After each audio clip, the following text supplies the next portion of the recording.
என் உயிருடன் கலந்த அன்பு பிள்ளையே, உனது நெஞ்சின் ஆழத்தில் வார்த்தைகளால் சொல்ல முடியாத ஒரு பெரும் பாரத்தை சுமந்து கொண்டு இனி என் வாழ்க்கையில் விடிவு காலமே வராதா என்று நீ வெறித்து நோக்கிக் கொண்டிருக்கும் இந்த தனிமையான வேளையில் யாருடைய கண்களுக்கும் புலப்படாமல் கைலைநாதனான நானே உன்னை தேடி வந்திருக்கிறேன். இந்த திருவாக்கு ஏதோ எதேச்சையாக உன் முன் தோன்றியதல்ல. இது பல இரவுகளாக நீ சிந்திய கண்ணீருக்கும் உனக்குள் நீயே எழுப்பிய பல்லாயிரம் கேள்விகளுக்கும் விடை சொல்ல ஆதிசிவனான நானே உனக்காக அனுப்பிய மாபெரும் ஆறுதல் செய்தி.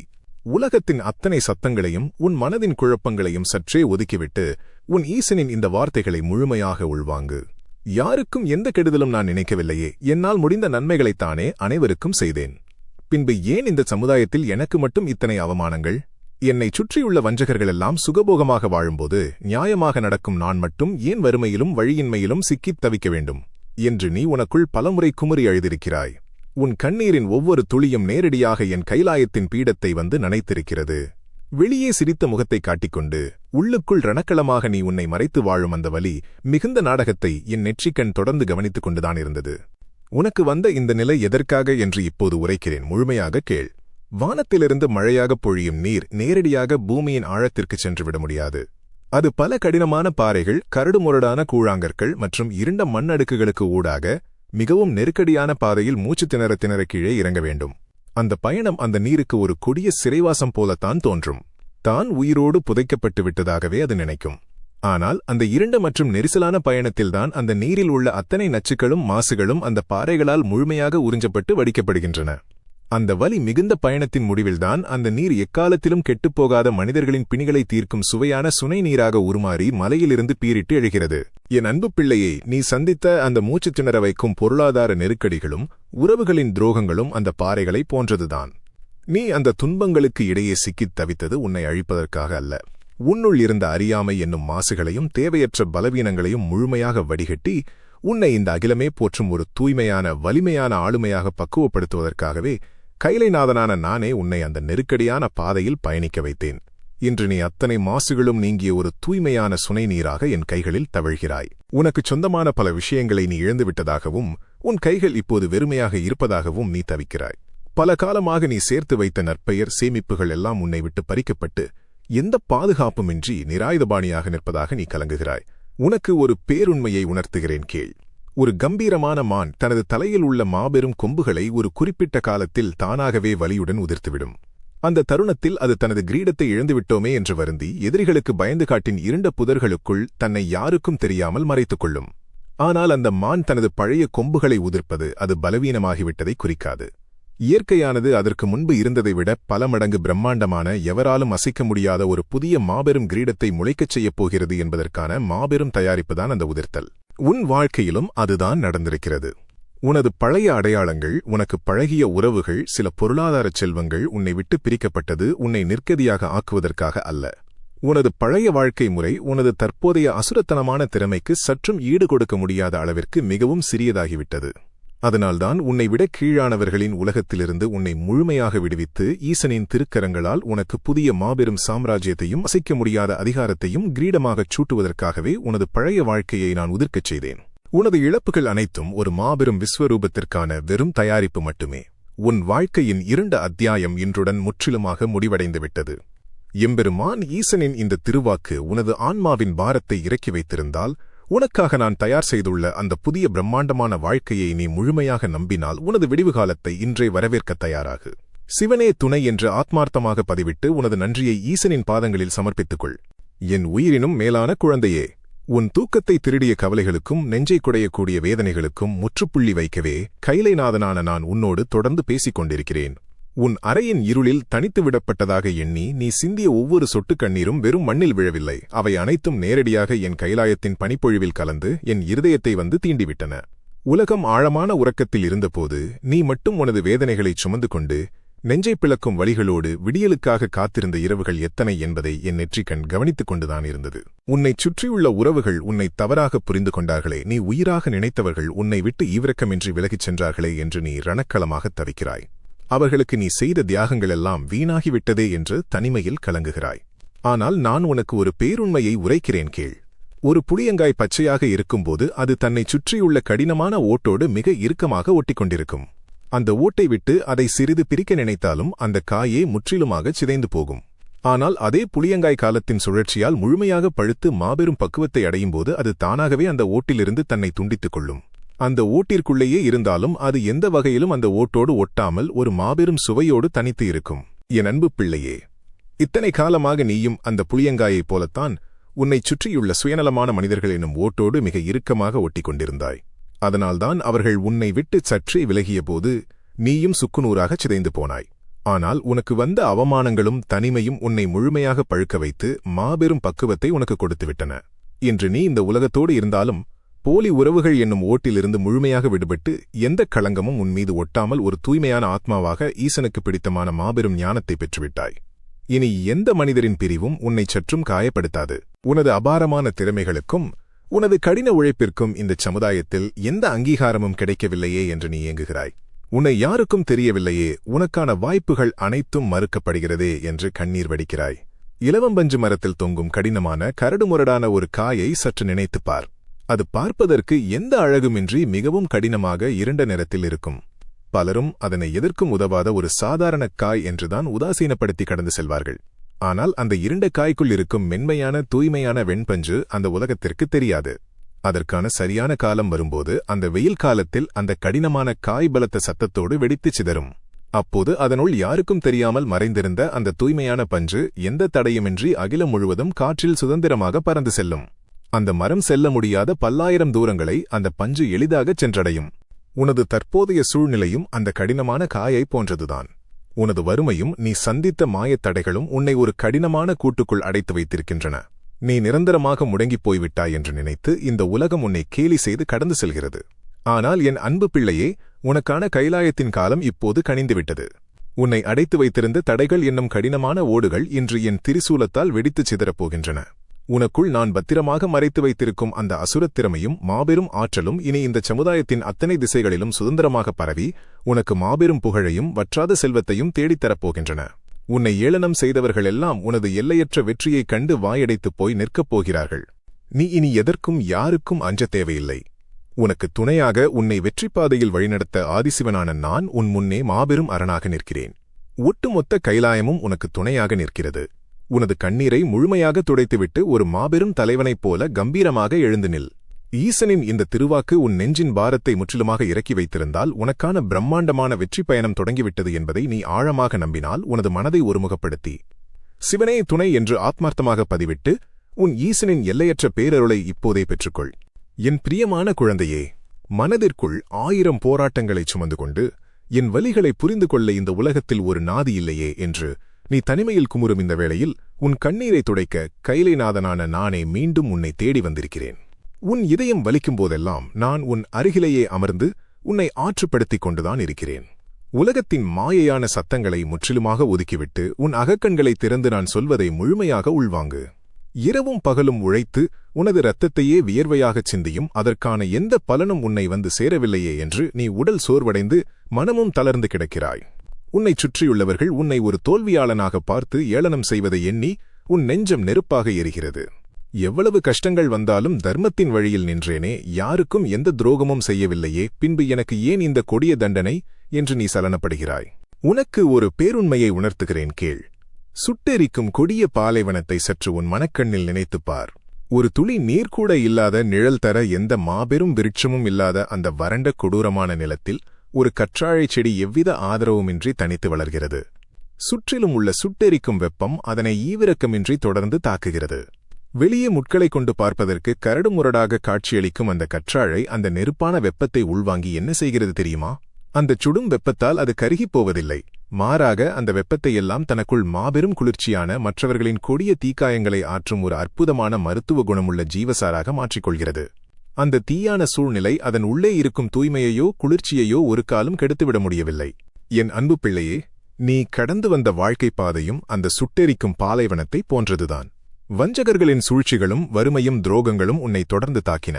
அத்தனை கொடிய அனுபவங்களை சந்தித்த பின்பும் நீ அந்த வஞ்சகர்களைப் போல கொடூரமானவனாக மாறவில்லை.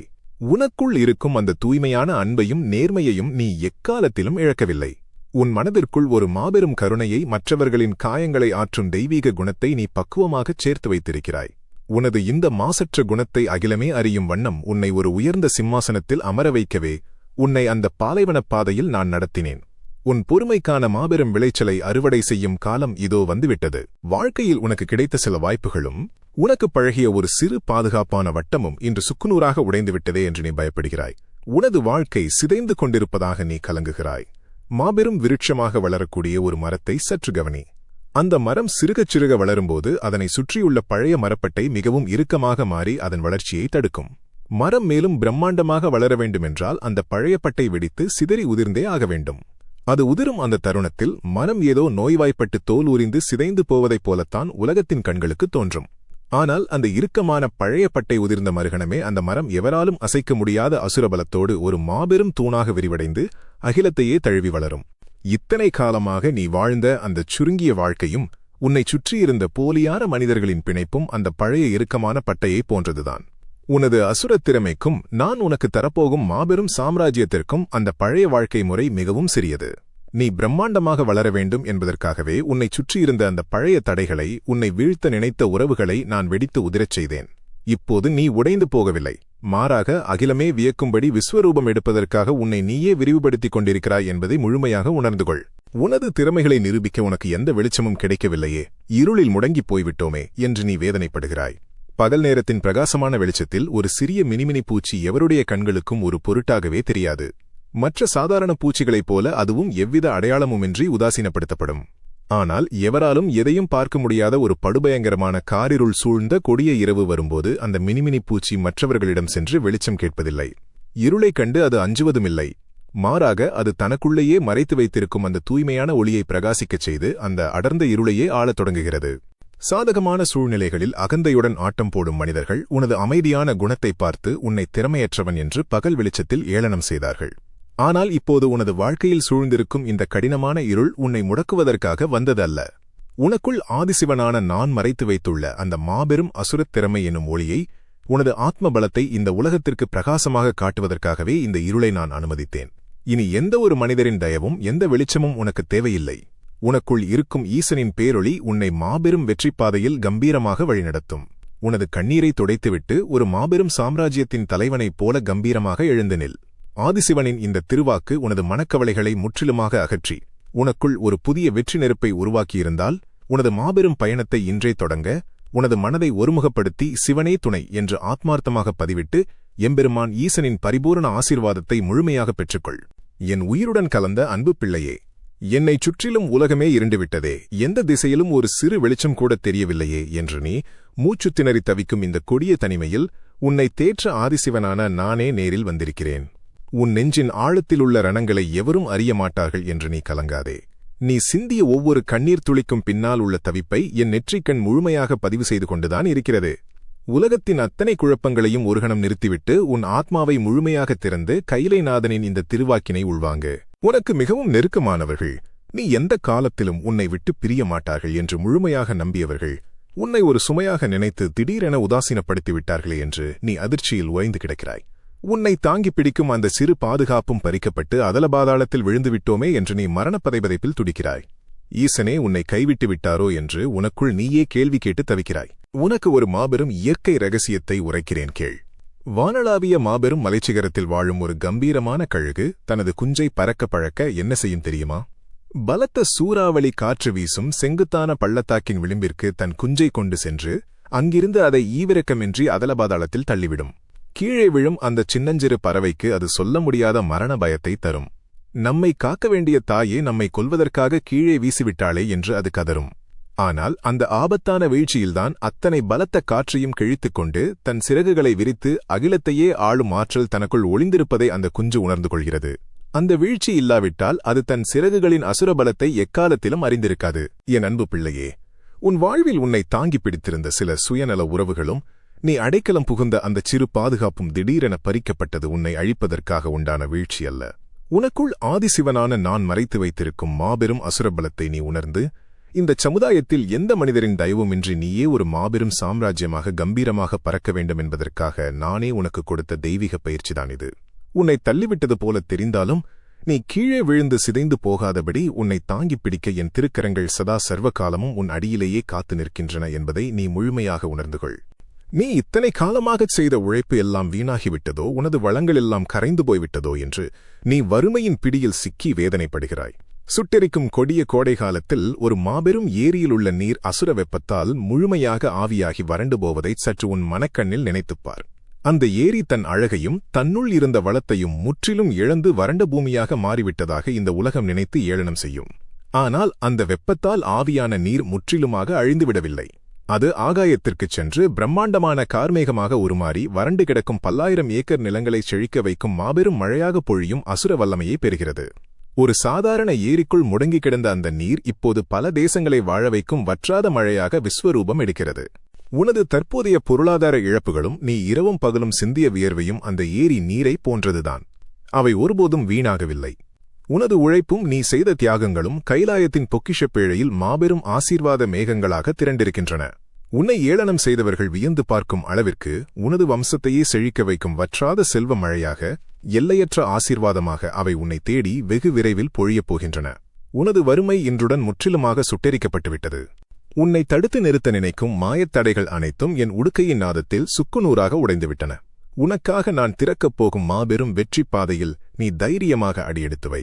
ஆதிசிவனின் இந்த திருவாக்கு உனது ஆத்மாவின் காயங்களை ஆற்றியிருந்தால், உனக்காக காத்திருக்கும் அந்த பிரம்மாண்டமான விடிவு காலத்தை நீ முழுமையாக நம்பினால், உனது மனதை ஒருமுகப்படுத்தி சிவனே துணை என்று ஆத்மார்த்தமாக பதிவிட்டு உன் ஈசனின் எல்லையற்ற பேரருளை இப்போதே பெற்றுக்கொள். உனது சரித்திரம் வெற்றி பாதையில் கம்பீரமாக தொடங்கும். என் உயிரினும் மேலான அன்பு பிள்ளையே, உனது நெஞ்சின் ஆழத்தில் நீ புதைத்து வைத்திருக்கும் சொல்ல முடியாத பெருவலிகளை துடைத்தெறியவே கைலைநாதனான நானே மீண்டும் உன் மனக்கதவை தட்டியிருக்கிறேன். என் கஷ்டங்களை யாரிடம் சொல்வது?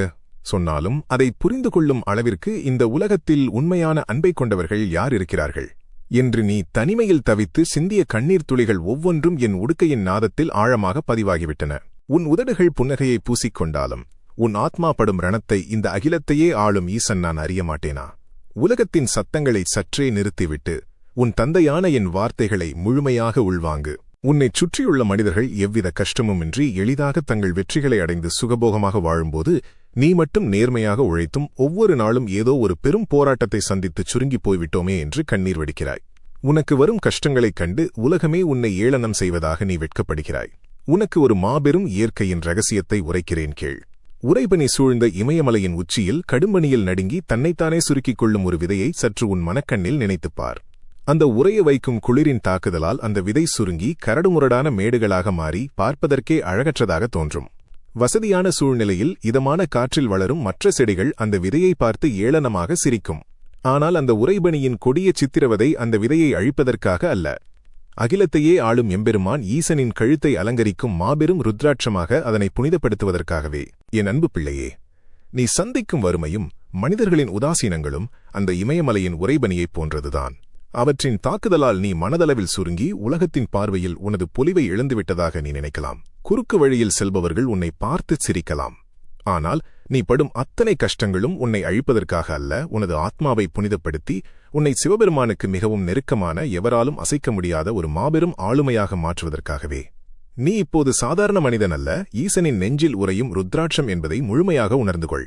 உனது திறமைகளுக்கும் உனது ஆழமான அறிவிற்கும் இந்த சமுதாயம் எந்தவிதமான அங்கீகாரமும் கொடுக்காமல் உன்னை இருட்டிலேயே புதைத்து வைத்திருக்கிறதே என்று நீ குமுறுகிறாய். யாருடைய கண்களுக்கும் உன் உழைப்பு தெரியவில்லையே என்று வேதனைப்படுகிறாய். இருண்ட பூமிக்கு அடியில் எவ்வித வெளிச்சமும் இன்றி புதைந்து கிடக்கும் வெட்டிவேரை கவனித்திருக்கிறாயா? பலரும் அதனை மிதித்துச் செல்வார்கள். அது எங்கு இருக்கிறது என்றே பலருக்கும் தெரியாது. ஆனால் அந்த இருண்ட பாதாளத்தில் இருந்து கொண்டுதான் அந்த வெட்டிவேர் தன்னைச் சுற்றியுள்ள மண்ணின் தூய்மையான வாசனையை எல்லாம் தன்னுள் மாபெரும் நறுமணமாகச் சேகரித்துக் கொள்கிறது. அதற்கான சரியான காலம் வரும்போது அந்த வேர் வெளியே இழுக்கப்படும். அப்போது அது அடியோடு அழிக்கப்பட்டு விட்டதாக உலகம் நினைக்கும். ஆனால் வெளியில் வந்த அந்த வெட்டிவேர் சுட்டெரிக்கும் வெயிலில் தவிக்கும் மனிதர்களின் பிணிகளை தீர்த்து அகிலம் முழுவதற்கும் தன் மாபெரும் நறுமணத்தை பரப்பி அனைவரையும் ஈர்க்கும் ஒரு தெய்வீக பொருளாக மாறுகிறது. உனது தற்போதைய தனிமையும் அங்கீகாரமின்மையும் அந்த வெட்டிவேர் இருக்கும் பாதாளத்தை போன்றதுதான். நீ இருட்டடிக்கப்பட்டு விட்டதாக நீ நினைக்கிறாய். ஆனால் இந்த தனிமையில்தான் உலகத்தின் அத்தனை சவால்களையும் சமாளிக்கும் மாபெரும் ஞானத்தையும் அசுரத் திறமையையும் நீ உனக்குள் ரகசியமாகச் சேகரித்துக் கொண்டிருக்கிறாய். இப்போது உன்னை யாருக்கும் தெரியாமல் இருக்கலாம். ஆனால் கைலைநாதனான என் திருக்கரங்களால் நீ மிக விரைவில் இந்த சமுதாயத்தின் உச்சிக்கு கொண்டு வரப்படுவாய். அப்போது இதுவரை உன்னை உதாசீனப்படுத்திய அதே சமூகம் உனது மாபெரும் திறமையைக் கண்டு வியந்து உனது நிழலில் அடைக்கலம் தேடி ஓடிவரும். உனது புகழ் எந்த தடையுமின்றி எங்கும் நறுமணமாக பரவப்போகிறது. வாழ்க்கையில் நாலாபுறமிருந்தும் வரும் நெருக்கடிகள் உன்னை மூச்சுத் திணறச் செய்கிறதே என்று நீ பதைபதைக்கிறாய். ஓய்வே இல்லாமல் தொடர்ந்து வரும் பிரச்சனைகளால் உன் மனபலம் உடைந்து விடுமோ என்று நீ அஞ்சுகிறாய். ஒரு இரும்பை காய்ச்சும் மாபெரும் உலைக்களத்தில் இருக்கும் தோலால் ஆன துருத்தியை சற்று கவனி. எரியும் நெருப்பிற்கு மூச்சுக்காற்றை கொடுப்பதற்காக அந்த துருத்தி ஈவிரக்கமின்றி தொடர்ந்து நசுக்கப்படும், பலமாக அழுத்தப்படும். அதற்கு ஓய்வு என்பதே கிடையாது. மூச்சுவிடக்கூட நேரமின்றி அது நசுக்கப்படுவது ஒரு கொடிய சித்திரவதையைப் போலத்தான் தோன்றும். ஆனால் அந்த துருத்தி அப்படி தொடர்ந்து நசுக்கப்படுவதால் வெளிவரும் மூச்சுக்காற்றுதான் ஒரு சாம்ராஜ்யத்தையே காக்கும் மாபெரும் போர்வாளை உருவாக்குவதற்கான அக்னிப்பிழம்பை தொடர்ந்து எரியச் செய்கிறது. என் உயிரினும் மேலான பிள்ளையே, உன்னைச் சுற்றியுள்ள குடும்ப பொறுப்புகளும் பொருளாதார தேவைகளும் உன்னை அந்த துருத்தியைப் போல தொடர்ந்து நசுக்கி மூச்சு திணறச் செய்கிறது என்பது எனக்கு தெரியும். ஆனால் அந்த அழுத்தங்கள் உன்னை வீழ்த்துவதற்காக அல்ல. உனது எதிர்காலச் சந்ததியினர் எக்காலத்திலும் தலை நிமிர்ந்து வாழ்வதற்கான மாபெரும் செல்வத்தையும் வெற்றியையும் உருவாக்கும் அக்னியை உன் மூலமாகவே வளர்ப்பதற்காக நான் அமைத்த தெய்வீக திட்டமே அந்த நெருக்கடிகள். நீ படும் அத்தனை அழுத்தங்களும் நாளை ஒரு பிரம்மாண்டமான சரித்திரத்தை உருவாக்குவதற்கான அஸ்திவாரம் என்பதை நீ முழுமையாக நம்பு. உனது துயரங்கள் அனைத்தும் பனிப்பொழிவில் காணாமல் போவது போல இன்றுடன் முற்றிலுமாக கரையப் போகின்றன. உனது ஆத்ம பலத்தை முழுமையாக தட்டி எழுப்பி மாபெரும் சிங்கத்தைப் போல கம்பீரமாக எழுந்து நில். ஆதிசிவனின் இந்த திருவாக்கு உனது ஆன்மாவின் ஆழத்தில் ஒரு புதிய நம்பிக்கையை விதைத்திருந்தால், உனக்காக நான் திறக்கப் போகும் அந்த மாபெரும் வெற்றி வாசலை நீ முழுமையாக நம்பினால், உனது மனதை ஒருமுகப்படுத்தி சிவனே துணை என்று ஆத்மார்த்தமாக பதிவிட்டு உன் ஈசனின் எல்லையற்ற பேரருளை இப்போதே பெற்றுக்கொள். உனது பிரம்மாண்டமான விடிவுகாலம் இதோ பிறந்துவிட்டது. என் உயிரினும் மேலான அன்பு பிள்ளையே, உனது நீண்ட நெடிய துயரப் பயணத்தின் இறுதி எல்லையை நீ வந்து அடைந்துவிட்டாய். இத்தனை காலமாக பல இருண்ட இரவுகளில் நீ சிந்திய அத்தனை கண்ணீர் துளிகளுக்கும், உனக்குள் நீயே புழுங்கித் தவித்த அத்தனை வேதனைகளுக்கும் முற்றுப்புள்ளி வைக்கும் மாபெரும் திருத்தருணம் இதோ வந்துவிட்டது. உனது ஆத்மாவை முழுமையாக விடுவித்து உன்னை ஒரு மாபெரும் சாம்ராஜ்யத்தின் அரியணையில் நிரந்தரமாக அமர வைக்கப் போகும் எம்பெருமான் ஈசனின் இந்த இறுதித் திருவாக்கினை முழுமையான கவனத்தோடு உள்வாங்கு. உலகத்தின் அத்தனை மாயையான சத்தங்களையும் முற்றிலுமாக ஒதுக்கிவிட்டு கைலைநாதனான என் உடுக்கையின் நாதமாக வரக்கூடிய இந்த வார்த்தைகளை உன் இதயக் கமலத்தில் ஆழமாக பதியவை. உனது குடும்பத்திற்காகவும் உன்னைச் சார்ந்தவர்களுக்காகவும் நீ அத்தனை வழிகளையும் சுமந்து உனது ஆசைகளை எல்லாம் புதைத்துக் கொண்டு ரணக்களமாக துடிக்கிறாயே. இந்த தியாகத்திற்கு என்ன பலன் என்று நீ தனிமையில் குமுறுகிறாய். மாபெரும் போர்க்களத்தில் நாலாபுரமிருந்தும் சீறி வரும் கொடிய அம்புகளையும் மூர்க்கத்தனமான வாழ்வீச்சுகளையும் தடுத்து நிறுத்த வீரன் தன் கையில் ஏந்தியிருக்கும் இரும்புக் கேடயத்தை சற்று உன் மனக்கண்ணில் நினைத்துப்பார். அந்த படுபயங்கரமான தாக்குதல்களை தன் நெஞ்சில் தாங்கி அந்த கேடயம் ரணகளமாகும். அந்த அடிகளால் அது வளைந்து சிதைந்து போகலாம். ஆனால் அத்தனை தாக்குதல்களையும் தன்னுள் ஈர்த்துக்கொண்டு தனக்கு பின்னால் இருக்கும் வீரனின் உயிரை அது எவ்வித காயமுமின்றி பாதுகாக்கும். என் அன்பு பிள்ளையே, உனது குடும்பத்தையும் உனது வருங்கால தலைமுறையையும் அழிக்க வந்த கொடிய கர்ம வினைகளைத் தடுக்கும் மாபெரும் கேடயமாக ஈசனின் அருளால் நீயே உருமாறி நின்றாய். நீ அனுபவித்த வறுமையும் பொருளாதார போராட்டங்களும் நீ சிந்திய வியர்வையும் உன்னை அழிப்பதற்காக உண்டானவையல்ல. நீ பட்ட அத்தனை அவமானங்களும் போர்க்களத்தின் அடிகளைப் போன்றதுதான். உன் தியாகத்தால் உன் சந்ததியினர் எக்காலத்திலும் எவ்வித துன்பமுமின்றி வறுமையின்றி மாபெரும் செழிப்போடு தலைநிமிர்ந்து வாழ்வார்கள். நீ தாங்கிய அந்த வலிகள் உனது வம்சத்தை எக்காலத்திலும் காக்கும் மாபெரும் கவசமாக உருமாறிவிட்டது. வாழ்க்கையில் உனக்கான எந்த வழியும் தெரியாமல் நாலாபுரமும் இருள் சூழ்ந்து திசை தெரியாமல் தத்தளிப்பதாக நீ மரணப்பதைபதைப்பில் இருக்கிறாய். சுழன்றடிக்கும் கொடிய புயலில் சிக்கி துடுப்புகளையும் இழந்து திசை காட்டும் எந்த கருவியும் இன்றி இருண்ட நடுக்கடலில் தத்தளிக்கும் ஒரு சிறு படகை சற்று நினைத்துப்பார். அந்த படகில் இருப்பவன் தன்னைச் சுற்றியுள்ள கொடூரமான அலைகளைக் கண்டு தன் மரணம் நெருங்கிவிட்டதாக எண்ணிக் கதறுவான். ஆனால் அவன் கண்களுக்குத் தெரியாத கடலின் பாதாளத்தில் ஓடும் ஒரு மாபெரும் அசுர நீரோட்டம் அந்த படகை புயலிலிருந்து சத்தமின்றி மீட்டுக் கொண்டு போய் அளப்பரிய பொக்கிஷங்கள் நிறைந்த ஒரு புதிய பிரம்மாண்டமான தீவின் கரையில் எவ்விதச் சேதாரமுமின்றி பத்திரமாகச் சேர்க்கும். நீயும் அந்த படகைப் போலத்தான் வாழ்க்கை புயலில் சிக்கித் தவித்தாய். உன்னை தாங்கிப் பிடிக்கும் மனிதர்கள் யாருமில்லையே என்று நீ கலங்கினாய்.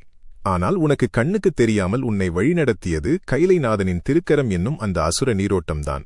நீ திசை தவறி போய்விடக் கூடாது என்பதற்காகவே நான் உன்னை என் பாதுகாப்பான நீரோட்டத்தில் இழுத்து வந்தேன். இதோ வற்றாத செல்வங்களும் மாபெரும் புகழும் நிறைந்த உனக்கான பிரம்மாண்டமான சாம்ராஜ்யத்தின் கரையில் உன்னை நான் பத்திரமாக கொண்டு வந்து சேர்த்துவிட்டேன். உனது வறுமை என்றுடன் முற்றிலுமாக சுட்டெரிக்கப்பட்டுவிட்டது. உனது நியாயமான தேவைகள் அனைத்தையும் உன்னை ஈன்ற தந்தையாகிய நானே முழுமையாக பூர்த்தி செய்வேன். நீ இனி யாருக்காகவும் கையேந்தி நிற்க மாட்டாய். மாறாக உன்னை தேடி வரும் பலரின் கண்ணீரை துடைக்கும் மாபெரும் வள்ளலாக நீ உருவெடுப்பாய். உன்னை தடுத்து நிறுத்த நினைக்கும் மாயத் தடைகளையும் உனக்கு எதிராகச் செயல்படும் வஞ்சகர்களையும் நினைத்து நீ அஞ்சுகிறாய். பல 100 முரட்டுக் கயிறுகளால் மிக இறுக்கமாக பின்னப்பட்ட ஒரு கொடிய சிக்கு முடிச்சை சற்று நினைத்துப்பார். அதனை எந்த பலசாலியாலும் எந்த கூர்மையான ஆயுதத்தாலும் அறுக்கவோ அவிழ்க்கவோ முடியாது. ஆனால் அந்த முடிச்சின் ரகசிய நுனியை சரியாக பிடித்து இழுத்தவுடன் அது எவ்வித சிரமமுமின்றி தானாகவே நொடிப்பொழுதில் அவிழ்ந்துவிடும். உனது முன்னேற்றத்தை தடுத்த மாயத் தடைகளும் அந்த கொடிய சிக்கு முடிச்சை போன்றதுதான். ஈசனாகிய என் திருக்கரம் பட்டவுடன் உனக்கு எதிராக பின்னப்பட்ட அத்தனை தடைகளும் தானாகவே அவிழ்ந்து சுக்குநூறாக உடைந்துவிட்டன. உனது படைப்புகளும் உனது திறமைகளும் எந்த மாயத் தடையுமின்றி அகிலம் முழுவதும் எந்த திசையிலும் அசுரவேகத்தில் பரவி உனக்கு மாபெரும் வெற்றியையும் புகழையும் தேடித்தரப்போகின்றன. என் அன்பு பிள்ளையே, உனது கண்ணீரை துடைத்துவிட்டு ஒரு மாபெரும் சாம்ராஜ்யத்தின் தலைவனைப் போல கம்பீரமாக எழுந்து நில். ஆதிசிவனின் இந்த திருவாக்கு உனது ஆத்மாவின் காயங்களை முழுமையாக ஆற்றியிருந்தால் உனது வாழ்க்கையில் மாபெரும் வெற்றிப் பயணம் தொடங்கிவிட்டது என்பதை நீ ஆழமாக நம்பினால் உனது நம்பிக்கையை இன்றே முழுமையாக உறுதிப்படுத்திக் கொள். உனது மனதை ஒருமுகப்படுத்தி சிவனே துணை என்று ஆத்மார்த்தமாக பதிவிட்டு ஈசனின் எல்லையற்ற பேரருளை பெற்றுக்கொள். அனுதினமும் ஆதிசிவனின் இத்தகைய மாபெரும் அருளாடல்களையும் உனது வாழ்வின் இருளை அகற்றி ஒளியூட்டும் தெய்வீகத் திருவாக்குகளையும் தொடர்ந்து பெற்று உனது வாழ்க்கையை தர்மத்தின் பாதையில் மென்மேலும் வளமாக்கிக் கொள்ள நமது சிவனே துணை காணொளி குடும்பத்தில் இப்போதே உங்களை முழுமையாக இணைத்துக் கொள்ளுங்கள். நாம் அனைவரும் ஒன்றாக இணைந்து சிவபெருமானின் எல்லையற்ற கருணையைப் பெறுவோம். உனது மாபெரும் விடிவுகாலம் இதோ பிறந்துவிட்டது. எம்பெருமான் ஈசனின் பேரருள் எக்காலத்திலும் உன்னோடு அசைக்க முடியாத அரணாக நிலைத்திருக்கும். ஓம் நம சிவாய.